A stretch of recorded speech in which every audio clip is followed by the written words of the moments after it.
আসসালামু আলাইকুম second year students, আশা করি সবাই ভালো আছো। আমরা গত ক্লাসে পড়েছিলাম মেন্ডেলের প্রথম সূত্র, তার জিনতাত্ত্বিক ব্যাখ্যা। আজকে পড়ব মেন্ডেলের দ্বিতীয় সূত্র ও তার জিনতাত্ত্বিক ব্যাখ্যা। দেখো, দ্বিতীয় সূত্র কি?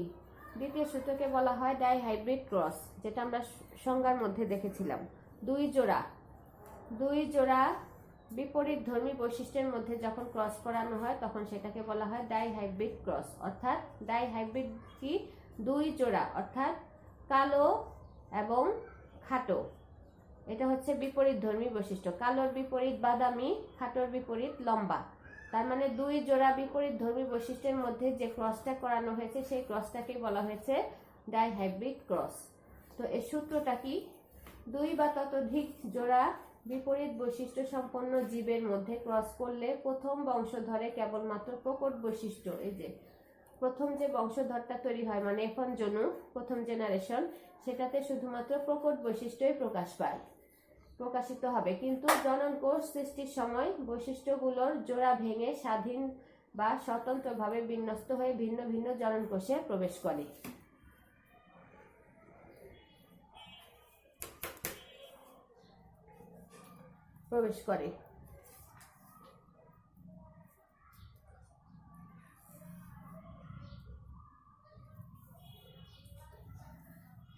এবার হচ্ছে তার যে এটাকে দেখো আরেক কয়েকটি নামে নামকরণ করা হয়। দ্বিতীয় সূত্রকে বলা হয় স্বাধীনভাবে মিলনের সূত্র বা স্বাধীনভাবে সঞ্চারণের সূত্র বা ডাইহাইব্রিড ক্রসের সূত্র। এই তিনটি নামে আখ্যায়িত করা হয়। এখন এর ব্যাখ্যা আলোচনা করি। দেখো, সেই আগের মতোই সিস্টেম সবারই এক। এখন যতগুলা ব্যাখ্যা পড়ব সব একই সিস্টেমের। একটা যদি বুঝে থাকো বাকি সবগুলোই তুমি নিজে নিজে করতে পারবে। এই পিতামাতা, প্যারেন্টাল জেনারেশন, যেটা প্যারেন্ট থেকে যেটা এসেছে সেটা হচ্ছে ফেনোটাইপ কি হবে? একটা পুরুষ এবং একটা স্ত্রীর মধ্যে ক্রস মানেই স্ত্রী এবং পুরুষের মধ্যে মিলন। এবং ফেনোটাইপ কি হবে? বিশুদ্ধ, যেটা বাহির থেকে চোখে দেখা যায়, বিশুদ্ধ কালো এবং খাটো লোম বিশিষ্ট। আর এটা হচ্ছে বাদামি এবং লম্বা লোম বিশিষ্ট দুটি জীবের মধ্যে ক্রস করানো হয়। এটা হচ্ছে ফেনোটাইপিক বৈশিষ্ট্য, যেটা বাহির থেকে দেখা যায়। এবং এই বৈশিষ্ট্যগুলা প্রকাশের জন্য যে জিনগুলা প্রয়োজন সেটাকে বলা হয় জেনোটাইপিক বৈশিষ্ট্য। দেখো, কালোর জন্য দরকার হচ্ছে বড় বি, আর খাটো লোমের জন্য প্রয়োজন হচ্ছে বড় এস, মানে ক্যাপিটাল এস। আর বাদামি বর্ণের জন্য দায়ী স্মল বি, লম্বা বৈশিষ্ট্যের জন্য দায়ী স্মল এস। এখন এদের গ্যামিট, এই যে গ্যামিট তৈরি হবে, একটা বড় বি একটা বড় এস, এখানে একটা ছোট বি একটা ছোট এস, এই দুইটার মধ্যে এখন মিক্সড হবে মানে ক্রস হবে। তাহলে বি, এই যে বি এস, জাস্ট আমরা সাজিয়ে লিখেছি। বি এর সাথে বি রেখেছি, এস এর সাথে এস রেখেছি। একটা বড় বি একটা ছোট বি, একটা বড় এস একটা ছোট, যেহেতু এখানে একটা বড় বি এখানে একটা ছোট বি, এই দুইটা বড় এস ছোট এস, এই বড় এস ছোট এস, এইভাবে আমরা সাজিয়েছি। তাহলে এটা বের হলো কি? জেনোটাইপ। এখন এই যে জেনোটাইপটা, এটার ফেনোটাইপ কি হবে? আমি এর আগে সূত্র ব্যাখ্যার সময় বলেছি যে যদি একটা ক্যাপিটাল লেটার থাকে তাহলে অবশ্যই তার বৈশিষ্ট্যটাই প্রকাশ পাবে। যেমন এখানে দুইটা বি এর মধ্যে একটা ক্যাপিটাল বি প্রেজেন্ট, তাহলে ক্যাপিটাল বি এর বৈশিষ্ট্য ছিল কি? কালো। তাহলে অবশ্যই সেটা হবে কালো বর্ণ। এবং বড় এস এর যেহেতু একটা বড় ক্যাপিটাল এস প্রেজেন্ট, তাহলে এর বৈশিষ্ট্য কি ছিল? খাটো লোম বিশিষ্ট। তাহলে এই যে খাটো লোম বিশিষ্ট, কালো বর্ণ এবং খাটো লোম বিশিষ্ট সংকর জীব, মানে প্রথম বংশধর। এখন এই প্রথম বংশধরের মধ্যেই F2 জেনারেশনে আবার ক্রস হবে, অর্থাৎ প্রথম বংশধরে যে জেনোটাইপ বিশিষ্ট জীবটা পাওয়া গেল সেই ঠিক সেম জেনোটাইপ বিশিষ্টই দুইটা জীবের মধ্যে ক্রস করানো হয়। এই যে দেখো, এই যে কি বের হয়েছে? কালো এবং খাটো লোম, এই যে কালো বর্ণ এবং খাটো লোম, একটা পুরুষ এবং একটা মহিলা, সেম জেনোটাইপ বিশিষ্ট একটা পুরুষ এবং একটা স্ত্রীর মধ্যে ক্রস করানো হবে। এখানে যে জেনোটাইপটা পাওয়া গিয়েছে ঠিক সেই জেনোটাইপ বিশিষ্ট একটা পুরুষ এবং একটা স্ত্রীর মধ্যে ক্রস করানো হবে। এই যে দেখো, কালো বর্ণ খাটো লোম, এই যে কালো বর্ণ খাটো লোম, এটা হচ্ছে পুরুষ আর এটা হচ্ছে স্ত্রী। এই হচ্ছে জেনোটাইপ সেম, এই হচ্ছে জেনোটাইপ সেম। এই দুইটার মধ্যে ক্রস করালে এটা থেকে 4টা গ্যামেট, এটা থেকে 4টা গ্যামেট পাই। কিভাবে পাই সেটা হচ্ছে যে চেকার বোর্ডের মাধ্যমে তুমি বের করতে পারবে। তাই আমি সিস্টেমটা দেখিয়ে দিয়েছি। এখানে কিন্তু বের হয়ে গিয়েছে গ্যামেট 4টা, বের করে দেখিয়ে দিয়েছে বইতে, কিন্তু কিভাবে বের হয়েছে সেটা দেখানো হয় নাই।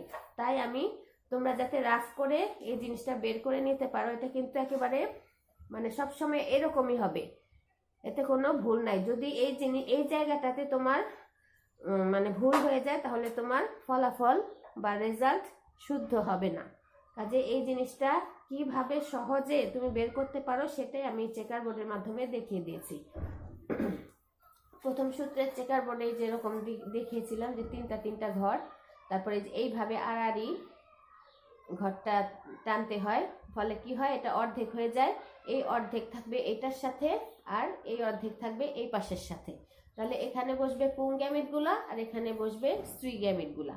তো পুং গ্যামেটগুলা কি কি ছিল, যে শুরুতেই একটা বড় বি এবং ছোট বি, এই যে বড় বি এবং ছোট বি, বড় এস এবং ছোট এস, বড় এস এবং ছোট এস, এইভাবে বসালাম। এখন এটার সাথে এইটা, এটার সাথে এইটা, আবার এটার সাথে এইটা, এটার সাথে এইটা ক্রস করালাম। দেখো এই যে এটার সাথে এটা, যেহেতু বড় জিনিসের দাম বেশি তাই বড়টাকে আগে রাখলাম, বড় বি বড় এস।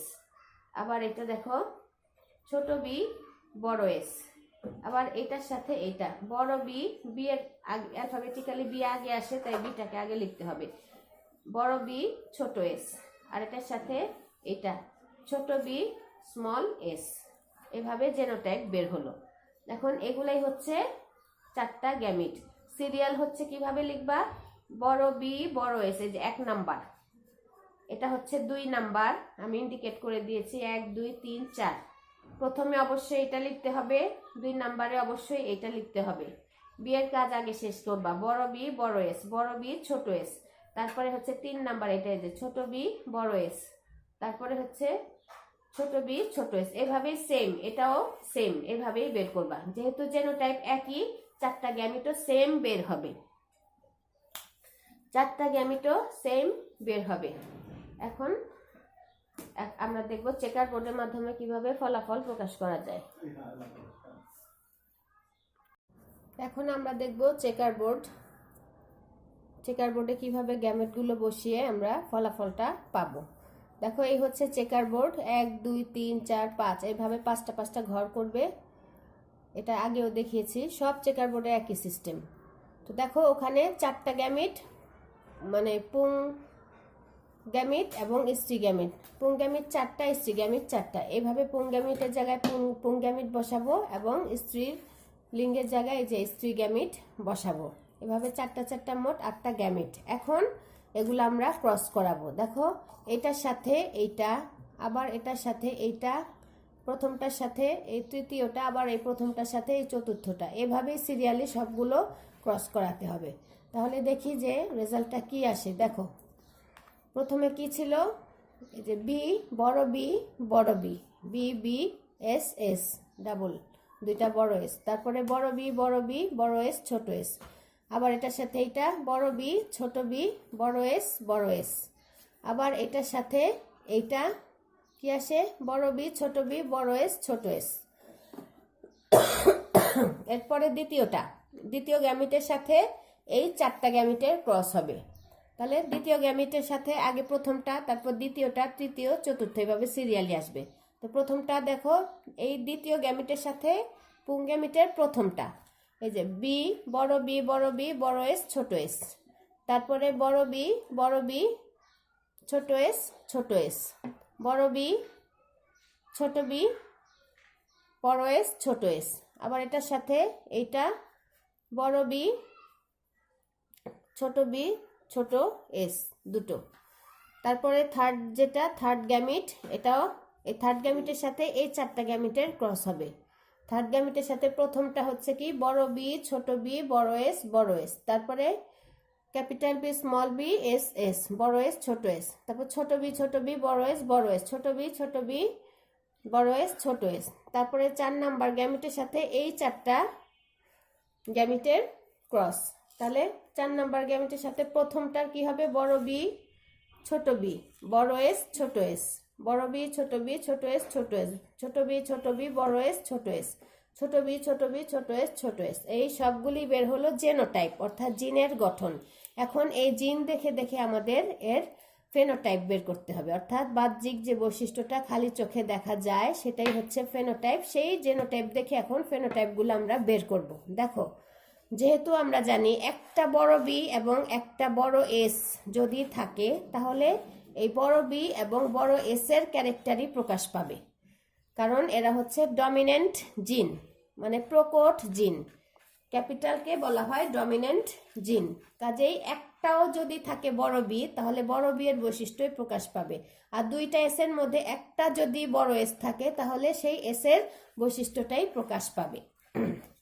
তাহলে দেখো, দুইটা বড় বি, এই বড় বি এর ক্যারেক্টার কি ছিল, মানে সেটা ছিল কালো বৈশিষ্ট্যের জন্য, আর বড় এস এর বৈশিষ্ট্য ছিল খাটো, কালো এবং খাটো লোম বিশিষ্ট।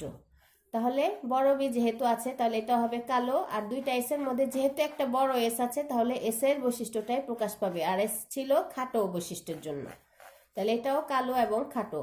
এখানে একটা বি, ক্যাপিটাল বি প্রেজেন্ট, তাহলে এটা অবশ্যই কালো হবে। এখানে যেহেতু দুইটা বড়ই এস, দুইটা এসই বড়, কাজে এটা অবশ্যই খাটো হবে, এটাও হলো কালো এবং খাটো। তারপর এখানে একটা বড় বি বড় এস আছে, তাহলে কালো এবং খাটো। তারপরে দেখো বড় বি আছে বড় এস আছে, অবশ্যই কালো খাটো।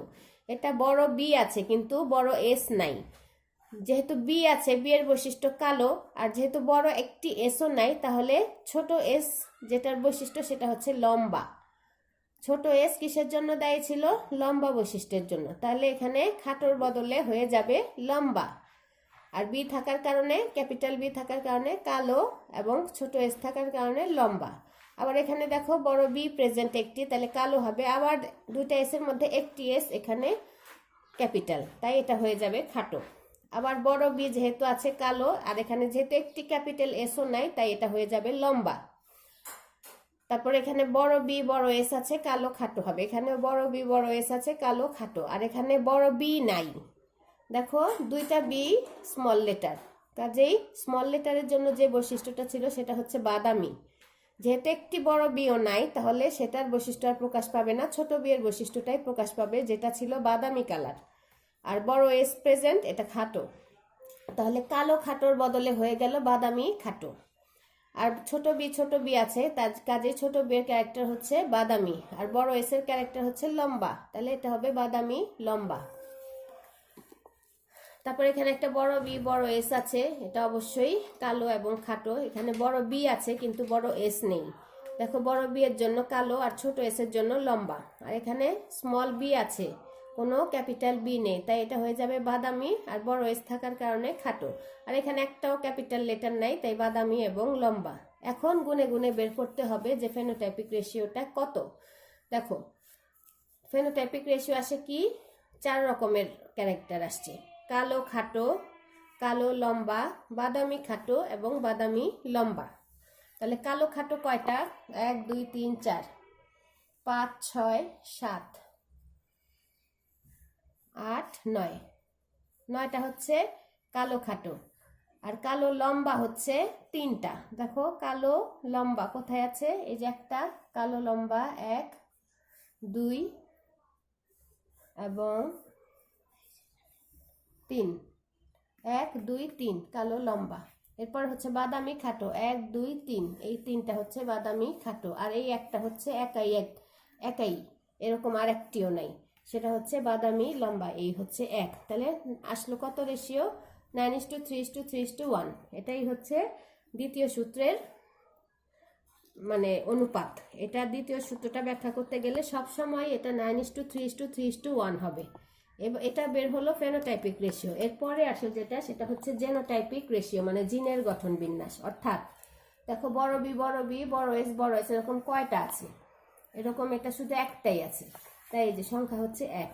তারপর দুইটা ক্যাপিটাল বি, একটা বড় এস একটা ছোট এস, এরকম কয়টা আছে? এরকম একটা আছে, এরকম খুঁজে খুঁজে বের করবা।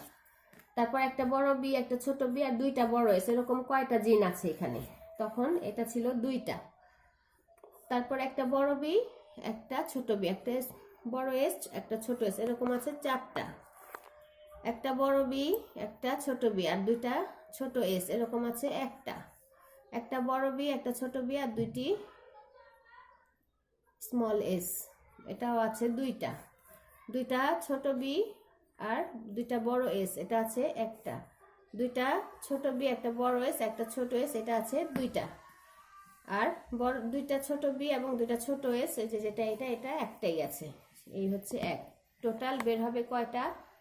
2 3 4 5 6 7 8 9 10 11 12 13 14 15 16, মোট 1 2 3 4 4 4 16টা এখানে ছিল। এই যোগ করে দেখা গেল যে এটা 16টাই হয়েছে। তো এই হচ্ছে জেনোটাইপিক রেশিও। তো আশা করি তোমরা দ্বিতীয় সূত্র অর্থাৎ ডাইহাইব্রিড ক্রসের ব্যাখ্যাটা তোমরা বুঝতে পেরেছো। এটা ঘরে বসে খুব মনোযোগ সহকারে ভালোভাবে লিখে লিখে প্র্যাকটিস করলেই তুমি বুঝতে পারবে। আশা করি নিজেরাই ভালো পারবে যদি প্র্যাকটিস করো। তো পরের ক্লাসে আবার দেখা হবে ইনশাআল্লাহ। আল্লাহ হাফেজ।